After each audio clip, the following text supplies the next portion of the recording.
In the spring of 1968, along a quiet Kentucky road, a man searching for glass bottles stumbled upon a discovery that would haunt investigators for decades. A young woman, wrapped in canvas, left nameless, voiceless, buried under the identity of a stranger. For over 30 years, she was only known as Tent Girl.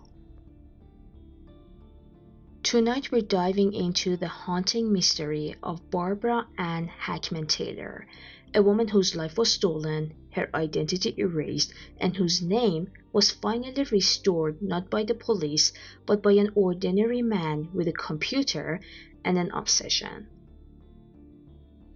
Let's start from the very thing that made this case extremely interesting: the discovery of her body. It was May 17, 1968, Georgetown, Kentucky. Wilbur Riddle, a 29-year-old, was out scavenging. He wasn't looking for trouble, just bottles he could trade in for change. But on that day, instead of finding treasure, he found a secret. There, off US Route 25, about 30 feet into the brush, Wilbur noticed something odd.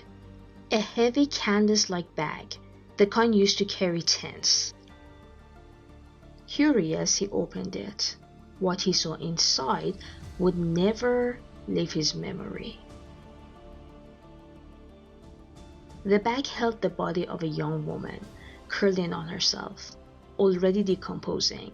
She was dressed, had manicured nails, but badly beaten.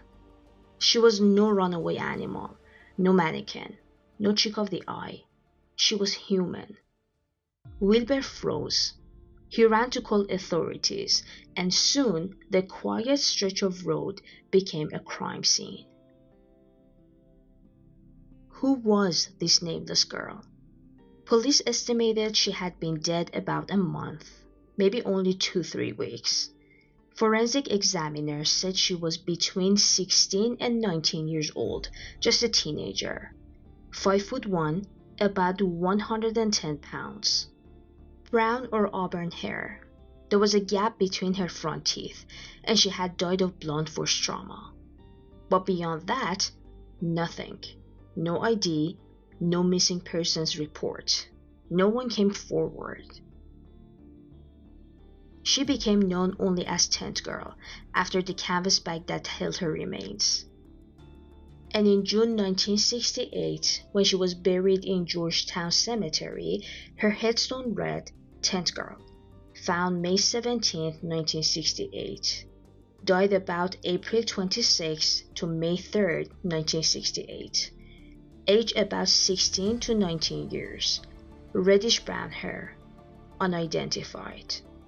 It also included an engraving of a police sketch made to show how she might have looked in life. That was it. A name reduced to the object she was discarded in. Over the years, people would visit her grave and leave flowers or light candles in the honor of the unknown girl, but the case remained closed and cold. The world moved on. The case went cold, and Tent Girl was left beneath the ground, voiceless for 3 decades. But luckily in this case, sometimes the past doesn't stay buried, and in the 1990s, long before social media and Google, one man wouldn't let go of Tent Girl's story. His name was Todd Matthews, a factory worker. At the time, he was just a young man in Kentucky, newly married. But here's the twist. His father-in-law was none other than Wilbur Riddle, the man who had discovered Tent Girl back in 1968. Todd became obsessed.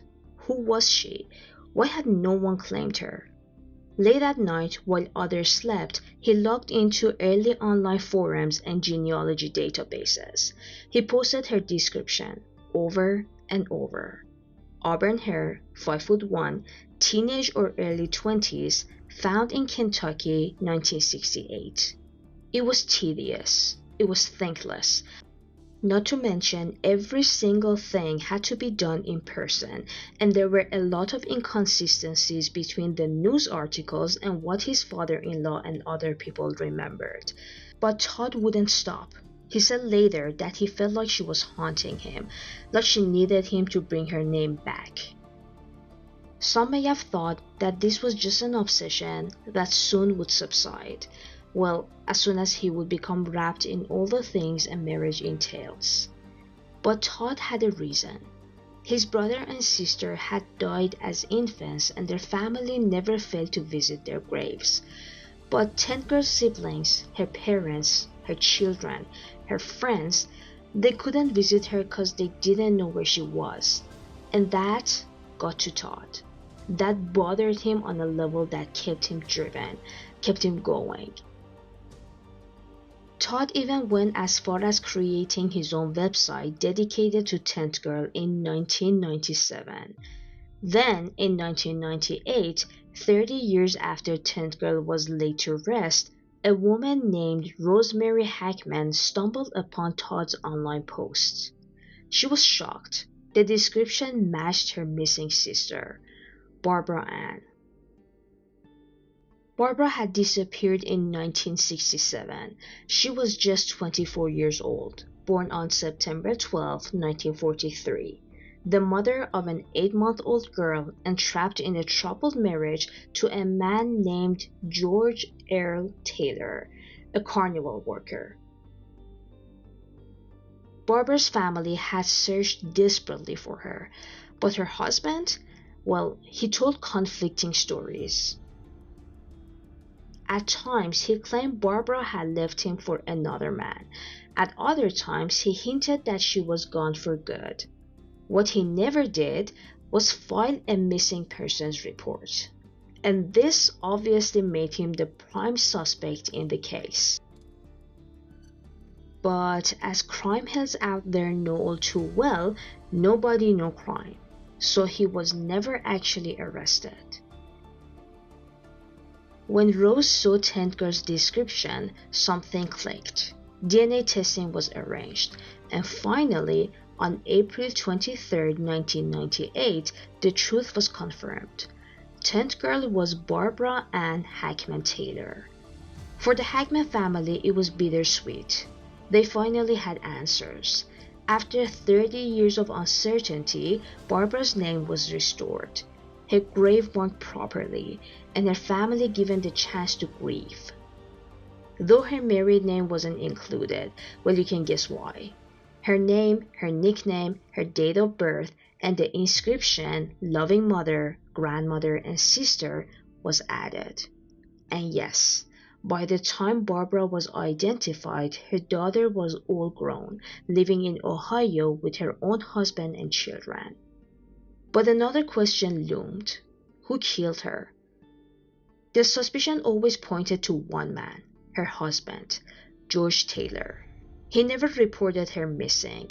He remarried and moved on with his life, and he died in 1987 from cancer, 11 years before Barbara's identity was restored.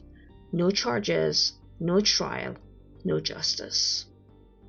To this day, her death is officially unsolved, even though many go with the theory that George was the killer. The Tentgirl case may never see justice in the courtroom, but it left behind something unexpected, a revolution in how we solve mysteries. Todd Matthews, the young man who refused to give up, went on to become a pioneer in online sleuthing. He helped launch the DOE Network, an online database of missing persons and unidentified remains. His work has connected countless families with their lost loved ones. And Barbara Ann Hackman Taylor is no longer voiceless. She's no longer just a nameless body in a canvas bag. She was a daughter, a sister, and a mother. And though her story ended in tragedy, her case sparked a movement that continues to bring closure to families around the world. Thank you for joining me tonight as we uncovered the story of Tentgirl, a mystery of loss, obsession, and the power of one person's determination to restore a name. If you found this story as compelling as I did, please subscribe, share, and stay tuned. Because next time, we'll explore another case where the past refuses to stay buried. Please leave any theories or comments you might have for us down below. We're really interested to know what you think about this case.